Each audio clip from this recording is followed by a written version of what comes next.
नमस्कार, एक बार फिर आप सभी का स्वागत है हमारे YouTube channel maths with Subhash में। बच्चों, जैसे कि पिछला वीडियो मैंने डाला था सैम्पल पेपर का, जो हमने सोल्व करने का एक हम लोग शुरुआत की है, तो उसमें हमारा ये थर्ड वीडियो होगा। पहला वीडियो में हमने 2 क्वेश्चन को सोल्व किया था, सेकेंड वीडियो में हमने 4 क्वेश्चंस को सोल्व किया था, और आज हम लोग का थर्ड वीडियो होगा जिसमें आप देखते हैं कि कहाँ तक सोल्व हो पाती है। ठीक है बच्चों, इतना स्लो चलने का कारण क्या है कि हम जो भी क्वेश्चंस है उस जिस भी चैप्टर से या टॉपिक से आया है, हम उस पूरे टॉपिक्स को पूरा कोशिश कर रहे हैं कि एक बार एनालिसिस कर दें, ताकि इस टॉपिक से या इस टाइप के क्वेश्चन अगर कोई कहीं भी आवे तो आपको बिल्कुल ही इजी आपको हो जाए कि बिल्कुल मैं इसे बहुत ही सेकेंडों में हम सोल्व कर सकते हैं। ठीक है, तो हम लोग का स्ट्रैटेजी भी ऐसे ही रहेगा। अगर मैं चाहता तो एक वीडियो में मैं सारे क्वेश्चंस को सोल्व कर लेता, लेकिन इससे आपको एनालिसिस करने का जो कैपेबिलिटी है या आपकी जो कंसेप्ट है वो बहुत ज़्यादा क्लियर नहीं हो पाता, ट्रांसपेरेंट नहीं हो पाता। इसलिए हम एक एक क्वेश्चन को बहुत बारीकी से सोल्व करने का प्रयास करते हैं। ठीक है, आइए हम लोग अब नेक्स्ट क्वेश्चन की तरफ मूव करते हैं। हमारा क्वेश्चन नंबर है 7, बोर्ड पे लिखा हुआ है, और एक बार मैं क्वेश्चन पेपर सिंपल का मैं लेकर के भी पढ़ दे रहा हूँ। लिखा है कि given below is the picture of the Olympics rings made by taking 5 congruent circles of a radius 1 centimeter each, intersecting in such a way that the chords formed by the joining the points of the intersection of 2 circles is also of length 1 centimeter. Total area of all the dotted regions.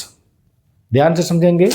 लिखा गया है कि आपके पास 5 congruent circle दिया हुआ है, 5 congruent circle है। Congruent आप समझे होंगे, क्लास 9th में आप पढ़े होंगे। कॉन्ग्रुएंट का मतलब एकदम आइडेंटिकल, एकदम शेप साइज दोनों सेम।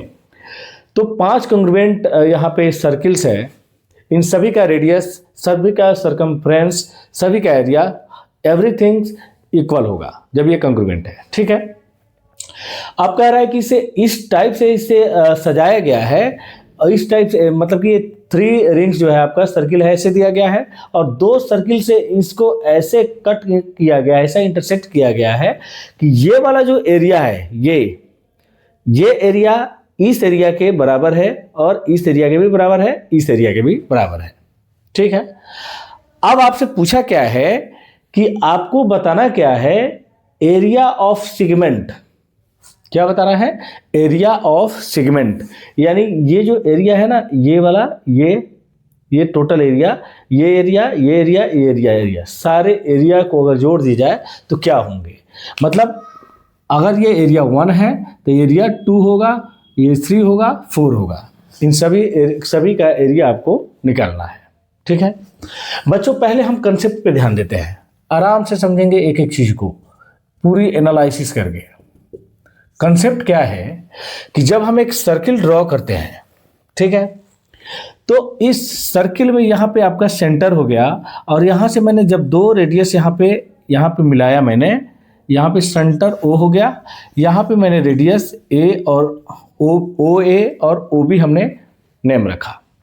अब यहाँ से क्या करते हैं ना, इसको एक यहाँ से कॉर्ड हम ड्रॉ करते हैं। ठीक, ध्यान से समझेंगे।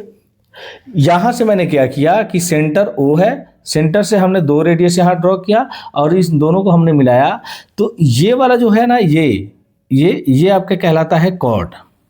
ठीक है, ये आपका कहलाता है आर्क, ये आर्क है। ठीक है, अब ध्यान से समझेंगे, अगर हम इस पूरी को यहां से लेकर के ऐसे अगर हम कट करें, मतलब ये वाला एरिया, ऐसे एरिया को अगर हम कट करें, ठीक है, तो ये हमारा कहलाता है सेक्टर। What means? सेक्टर कहलाएगा, ये हमारा सेक्टर होता है। ठीक है, तो देखिए जब ये सेक्टर हमने कट कर लिया, ये वाला, ये, ठीक है, और तो जब सेक्टर हमने कट कर लिया तो हमारे पास बचा क्या कि इस टाइप का शेप बच गया होगा, ऐसे शेप बच गया। ठीक है, तो ये वाला इसी का पार्ट है, अगर इसको फिर इसमें ऐड कर दे तो ये कंप्लीट एक सर्किल बन जाएगा। तो हम सेक्टर बोलते हैं, ये भी सेक्टर है, लेकिन इसको हम कहेंगे मेजर सेक्टर, मेजर सेक्टर, और इसको हम लोग बोलेंगे माइनर सेक्टर, इसको बोलेंगे हम लोग माइनर सेक्टर। ठीक है,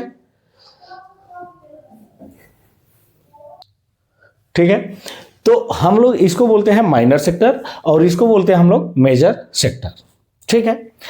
अब बच्चे यहां पे ध्यान देंगे कि यहां जो हमारा कॉर्ड यहां बन रहा है, कॉर्ड, ये तो आर्क हो गया, ये ओ था, ए बी, तो ये वाला जो है नीचे वाला ये लाइन जो जा रहा है, ये किसका है? सरकमफ्रेंस का एक टुकड़ा है, एक हिस्सा है, एक पार्ट है, जो यहां पे क्या कहलाएगा? ये आर्क कहलाएगा, और ये आपका क्या कहलाएंगे? कॉर्ड कहलाएंगे। ठीक है, आप ध्यान से समझिएगा। तो ये पूरी, ये रेडियस और ये आर्क, रेडियस और आर्क के साथ मिलकर के बनाता है माइनर या मेजर सेक्टर, और यहां पे कॉर्ड और आर्क जब ये दोनों मिलता है तो बनाता है सेगमेंट। फिर से चीजें ध्यान देंगे, जब रेडियस, ये दोनों रेडियस और ये आर्क एक साथ जब मिलेंगे तो आपका बनाता है सेक्टर, या वो तो मेजर सेक्टर हो सकता है या फिर वो माइनर सेक्टर हो सकता है। लेकिन कॉर्ड के साथ जब आर्क मिलता है तो ये बनाता है आपका सेगमेंट। जैसे ये आपका कॉर्ड है और नीचे से ये आपका आर्क है, ये दोनों मिलकर के ये वाला जो पार्ट बना रहा है ये कहलाता है सेगमेंट। सेगमेंट, ठीक है। एक बार पहले फिर से हम समझ लेते हैं चीजों को, जब हम समझ लेंगे तो फिर हमें ज्यादा आसानी होगी क्वेश्चंस को बनाने में। फिर से हमने क्या बोला कि जब हम एक सर्किल ड्रॉ करते हैं तो उसमें हमारे पास दो यहाँ पे रेडियस हमने ड्रॉ किया, एक रेडियस है OA और एक रेडियस है OB। ये दोनों रेडियस और नीचे आपका ये जो हो गया ये है आपका आर्क और ये है आपका कॉर्ड। ठीक है, तो हमने क्या बोला कि रेडियस प्लस आर्क जब दोनों मिलेंगे तब आपका बनाएंगे सेक्टर। ठीक है, और जब आपका आर्क और कॉर्ड ये दोनों मिलेंगे तो आपका बना देंगे सेगमेंट। ठीक है, मुझे पूरा आशा है कि इन दोनों चीजों को पहले आप समझेंगे, क्योंकि देखिए अगर ये समझ गए तो फिर क्वेश्चन हमारा बहुत चुटकी में हम मसल देंगे। पहला काम कि हमने क्या बोला कि दो रेडियस और एक आर्क, दो रेडियस और आर्क मिल करके आपका क्या बनाएंगे? सेक्टर। और आर्क और कॉर्ड, यानी कि ये आर्क हो गया और ये कॉर्ड, ये दोनों मिल करके जो ये कटोरा जैसे शेप का बना रहा है वो कहलाता है आपका सेगमेंट। ठीक है, अब यहां ध्यान दीजिएगा, अब बोल रहा है क्या, यहां पे जो आपका ये सर्किल, इन दोनों सर्किल के जो कट कर रहा है, मान लीजिए इसका नाम दे देते हैं ABCD और E, ये 5 सर्किल है ABCDE।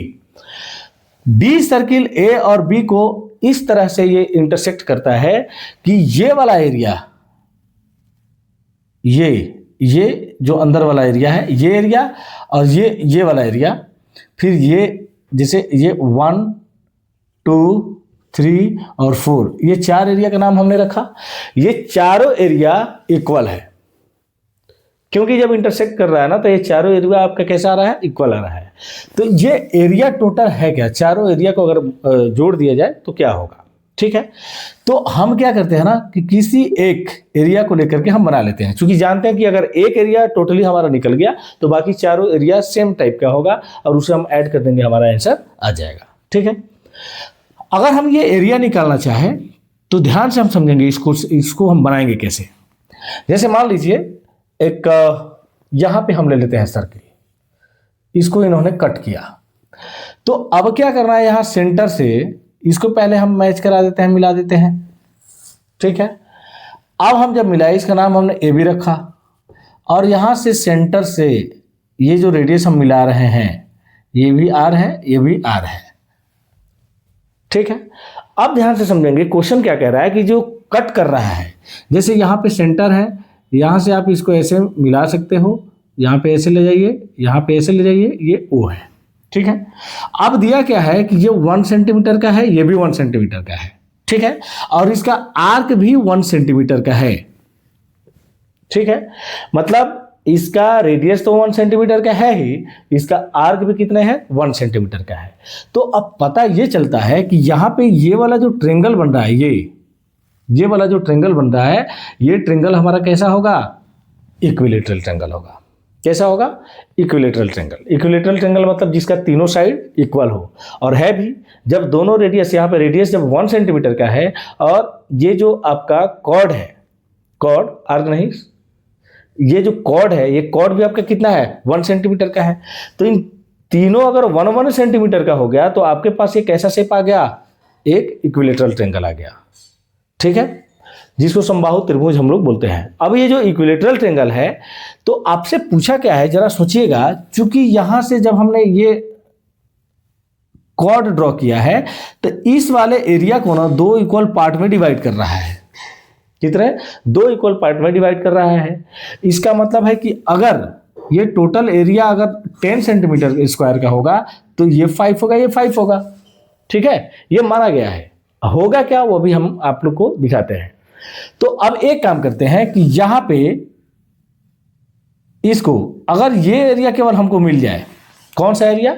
ये वाला एरिया, मतलब सेगमेंट का एरिया। किसका एरिया? सेगमेंट का। तो अगर ये सेगमेंट का एरिया मिल जाएगा, तो अगर ये कुछ यूनिट स्क्वायर आ गया, अगर ये कुछ सेंटीमीटर स्क्वायर आ गया, तो जस्ट इसके इक्वल ये भी सेंटीमीटर स्क्वायर होगा, मतलब ये भी एरिया उतना ही होगा। तो हमें क्या करना है ना, हमें ये वाला एरिया पहले हमें कवर करना है, ये सेगमेंट का। तो अगर हम यहां से सेगमेंट का एरिया निकालेंगे तो मेरे पास क्या उपाय है?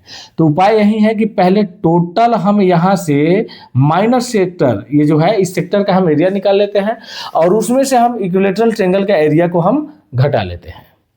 ठीक है, पहले हम टोटल इन दोनों रेडियस के द्वारा बनाए गए जो हमारा टोटल आर्क, रेडियस और आर्क मिल करके जो सेक्टर बना रहे हैं, उस सेक्टर का एरिया निकाल लेते हैं, और फिर ट्रेंगल का एरिया निकाल लेते हैं। तो निश्चित है कि हमारा इस सेगमेंट में नीचे जो सेगमेंट है हमारा, उसका एरिया आ जाएगा। तो जब सेगमेंट का एरिया आ जाएगा तो इसके डबल हो जाएंगे, क्योंकि जितना ये एरिया है उतना ही एरिया ऊपर वाले का होगा। ठीक है, उसके बाद हम ऐसे ऐसे 4 एरिया और ले लेंगे तो हमारा आंसर आ जाएगा। ठीक है, तो चलिए देखते हैं एक बार। तो आइए अब हम क्या करते हैं, इस एक फिगर को यहां पे उठा करके हम लोग इसको हम सोल्व करने का प्रयास करते हैं, क्योंकि यहां पे जब हम एक फिगर को उठाएंगे ना तो हमें ज्यादा थोड़ा सा क्लियरिटीफाई होगी। ठीक है, तो अब देखिएगा यहां पे इस सर्किल में ये दोनों रेडियस आपका कितना है? 1 सेंटीमीटर का है। ये जो आपका कॉर्ड यहां से ड्रॉ किया गया है, ये भी कितना दिया गया है? 1 सेंटीमीटर का दिया है। ठीक है, तो मैंने बोला है कि पहले टोटल हम इस आर्क का, इस सेक्टर का रेडियस निकाल लेते हैं। ठीक है, तो हम क्या करते हैं, एरिया ऑफ सेक्टर, ये माइनर सेक्टर हो जाएगा एक तरह से, ऐसा कहा जाए। क्या बनेंगे? तो अगर हम इसका एरिया निकालेंगे तो इसका फॉर्मूला क्या होता है? Theta divided by 360 multiply pi r square. मतलब थीटा का वैल्यू यहाँ पे कितना ले लें, चूंकि ये इक्विलेटरल ट्रेंगल बना रहा है तो ईच एंगल हमारा कितना होगा? 60 का होगा। तो हम 60/360 कर लेते हैं, और ये पाई आर स्क्वायर, आर का मतलब 1 का होल स्क्वायर, ये 6 टाइम कट जाएगा, मतलब पाई/6 यहां से इसका एरिया आ गया। ठीक है, किसका? टोटल सेक्टर का। अब हम सेक्टर का हमें नहीं चाहिए, हमें किसका चाहिए? ये सेगमेंट का, इसका। तो इस सेगमेंट के निकालने के लिए हम टोटल सेक्टर के एरिया से हम इक्विलेटरल ट्रेंगल का एरिया घटा ले। एरिया ऑफ इक्विलेटरल ट्रेंगल क्या होता है? तो √3/4 side square, √3/4 into side square. अब आप जानते हैं कि ये तो √3/4 होगा ही होगा, साइड मतलब 1 सेंटीमीटर का है तो 1 का स्क्वायर, यानी कि √3/4 ये आपका इसका एरिया आ जाएगा। किसका? इक्विलेटरल ट्रेंगल का। अब ध्यान से समझेंगे कि टोटल एरिया हमने कितना निकाला? पाई/6, किसका? सेक्टर का। और ट्रेंगल का एरिया कितना आ गया? तो √3/4। तो आप मुझे बताइए एरिया का, सेगमेंट का एरिया कितना होगा? Area of segment. तो हम क्या करेंगे, एरिया ऑफ सेक्टर π/6 और minus area of equilateral triangle √3/4, इसको जब हम घटा लेंगे तो हमारा ये सेगमेंट का, एक सेगमेंट का एरिया आएगा, ये नीचे वाला। तो जब ये एक सेगमेंट यहाँ पे देखिए, यहाँ टोटल अगर हम देखें जो इंटरसेक्ट कर रहा है तो यहाँ पे इतना, तो यहाँ पे ना हमारा एक जो सेगमेंट है, ये जो कट किया हुआ है ये वाला पार्ट, इसमें दो सेगमेंट बन रहा है, एक यहाँ और एक यहाँ। तो एक सेगमेंट का एरिया हमारे पास कितना आया, π/6 माइनस √3/4, एक सेगमेंट का। तो ऐसे टोटल मेरे पास कितने सेगमेंट होंगे, तो ऐसे टोटल देख लीजिएगा आप, एक इंटरसेक्शन में दो सेगमेंट बना रहा है, एक नीचे और एक ऊपर, यहाँ और यहाँ, यहाँ और यहाँ, यहाँ और यहाँ बना दिया, यहाँ पे और यहाँ पे। तो दो सेगमेंट इसमें, दो सेगमेंट इसमें, 4 और 2 यहाँ, 2 यहाँ, टोटल 8 सेगमेंट बना रहा है। तो हम क्या कहेंगे कि एक सेगमेंट का एरिया इतना है, तो 8 सेगमेंट का कितना होगा, तो इसमें आप 8 से मल्टीप्लाई कर दीजिए। मतलब आपका जो रिजल्ट होगा वो होगा 8 π/6 माइनस √3/4। ठीक है, ये आपका इस क्वेश्चन का आंसर होगा। ठीक है, अब आपको लग रहा हो कि सर बहुत ज़्यादा लंबा हो रहा है। देखिए, लंबा हम जानबूझ के कर रहे हैं क्योंकि हम चाहते हैं ना कि आप पूरी बात समझें, आप सेगमेंट और सेक्टर, माइनर सेक्टर, ये सभी चीज़ों को समझें, क्योंकि क्वेश्चन कैसे भी आ सकता है इस लेवल में। ठीक है, तो अगर देखने में ये क्वेश्चन कितना ज़्यादा हावी लग रहा है ना, लग रहा है कि बहुत हैवी है, लेकिन जब इसको हम सोल्यूशन किए तो ऐसा लगता है कि बहुत आसान है, इसको बड़ी बनाना आसान है। दूसरा चीज़ है कि हम क्या करेंगे ना, चूंकि टोटल, अब कभी कभी क्या होता है कि हम जब एमसीक्यू में जाते हैं तो उस समय कई सारे अप्रोच हमें लगाने होते हैं। जो अप्रोच जल्दी हो जाए एमसीक्यू में वो हमारे लिए ज़्यादा बेटर होगा। हम क्या करेंगे, सीधा इसमें टोटल कितना सेगमेंट बना रहा है, 2 यहाँ 4, 2 6 4 2 8, टोटल 8 सेगमेंट बना रहा है। तो हम ऑप्शन देखेंगे कि किस ऑप्शन में हमारे 8 सेगमेंट दिया हुआ है। तो आप देख सकते हैं कि आपका ऑप्शन नंबर डी है जिसमें 8 है, बाकी किसी में भी ए बी सी में नहीं है। ए में 4 सेगमेंट का दिया हुआ है, हालांकि वहां पे एरिया भी गलत है, π/12 लिखा हुआ है। बी में भी नहीं है, सी में भी 4 का इस्तेमाल है और डी में आपका 8 का इस्तेमाल है। तो बिना बनाए आप इस क्वेश्चन का जवाब दे सकते हैं कि ऑप्शन नंबर डी होगा। ठीक है, लेकिन फिर भी हमें कोशिश ये होनी चाहिए कि जब हम आपको समझा रहे हैं तो पूरी ये डिटेल में एनालिसिस समझिए, ताकि क्वेश्चन को इसके बेसिस पे अगर कोई क्वेश्चन आए तो आप आसानी से बना सके। मूव करते हैं अगले क्वेश्चन पे। क्वेश्चन नंबर 7 का ही एक और है, जो विजुअली इम्पायर्ड कैंडिडेट्स होते हैं, जिनको दिखने में तकलीफ होती है, वैसे लोगों के लिए, वैसे कैंडिडेट के लिए क्वेश्चन है। क्वेश्चन क्या कह रहा है कि the area of the circle that can be inscribed in a square of 6 centimetre. फिर से ये बोल क्या रहा है क्वेश्चन ये बोल रहा है कि एक सर्किल है, can be inscribed of A square of 6 centimetre, मतलब एक 6 सेंटीमीटर वाला, खूब ध्यान से समझेंगे, एक स्क्वायर है और इसको टच करते हुए आपका एक सर्किल बना रहा है ऐसे। ठीक है, फिगर है, थोड़ा ऊपर नीचे हो सकता है, इसको समझेंगे। तो अब मुझे बताइए, बीच में यहां सेंटर होगा, ये जो होगा ये वाला, ये आपका इसके लिए क्या होगा, रेडियस का काम करेगा, या आप यहां से ऐसे ले लो। ठीक है, अब मान लेते हैं कि हमारे पास एक ABCD एक स्क्वायर है, बोला है कि इसका 6 सेंटीमीटर का साइड का लेंथ दिया हुआ है, स्क्वायर ऑफ 6 सेंटीमीटर। मतलब जब स्क्वायर है तो सभी इसका साइड जो होगा वो होगा 6 सेंटीमीटर का। ठीक है, अब कह रहा है कि इंस्क्राइब्स अ सर्किल, एक इसके अंदर एक सर्किल बना हुआ है। कह क्या रहा है कि बताइए कि the area of the circle, अब उस सर्किल का एरिया क्या होगा। अब जरा एक बात मुझे बताइए कि जब ये सर्किल इस स्क्वायर के अंदर में बना है तो ये वाला पॉइंट, ये यहां जो टच कर रहा है और यहां जो टच कर रहा है, ठीक है, यहां से यहां तक का लेंथ अगर हम देखें तो टोटल कितना हुआ, 6 सेंटीमीटर पक्का। तो डायमीटर है या रेडियस है, बिल्कुल डायमीटर है, यानी यहां से यहां की लेंथ AB के लेंथ के बराबर है। ठीक है, तो हम कह सकते हैं कि डायमीटर कितना होगा 6 सेंटीमीटर। तो हम जब सॉल्यूशन करेंगे इन चीज़ों को तो लिखेंगे क्या कि डायमीटर ऑफ सर्किल कितना होगा, तो 6 सेंटीमीटर होगा। इसलिए रेडियस अगर हम देखें तो कितना होगा 6/2 3 सेंटीमीटर। तो आप मुझे बताइएगा इसका एरिया क्या होगा, तो एरिया होगा πr²। ठीक है,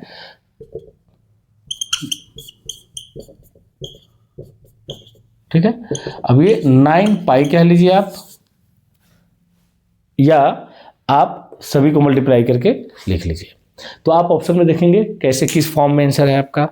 तो आपका जो फॉर्म दिया है वो है 9 पाई सेंटीमीटर स्क्वायर, बिल्कुल 9 पाई सेंटीमीटर स्क्वायर, ये आपका आंसर हो जाएगा। ठीक है, तो बच्चों अब हम लोग अगला जो क्वेश्चन होगा ये है क्वेश्चन डाइस का। ठीक है, और ये डाइस का क्वेश्चन है क्वेश्चन नंबर 8। इस क्वेश्चन को हम लोग जो अगला हम लोग वीडियो बनाएंगे उसमें हम लोग देखेंगे, और ये बहुत ही शानदार है। मैं चाहता तो अभी इसको बनाता, लेकिन मैं सोच रहा हूँ कि छोटा छोटा ही वीडियो में हम लोग डालें और ज़्यादा लंबा वीडियो नहीं बनावे, छोटा छोटा 20, 22, 25 मिनट का मैक्सिमम वीडियो हो और उसमें सभी चीज़ें आपके सामने हो। तो अभी हम इस क्वेश्चन को छोड़ते हैं, हम लोग जब अगला वीडियो शूट करेंगे उसमें इस क्वेश्चन को हम लोग देखेंगे। चूंकि डाइस का ये क्वेश्चन है, ये प्रोबेबिलिटी का क्वेश्चन है, तो प्रोबेबिलिटी में डाइस वगैरह के बारे में पहले हम चर्चा करेंगे। इसमें वैसे कई तरीके से आपसे क्वेश्चन पूछ सकता है, कॉइन के बेसिस पे पूछ सकता है, बॉल के बेसिस पे पूछ सकता है, डाइस के बेसिस पे पूछ सकता है, ठीक है, या आपको कार्ड्स के बेसिस पे पूछ सकता है, जो ये कार्ड्स होते हैं, ठीक है, जिसमें 52 कार्ड्स होते हैं उसके बेसिस पे हो सकता है।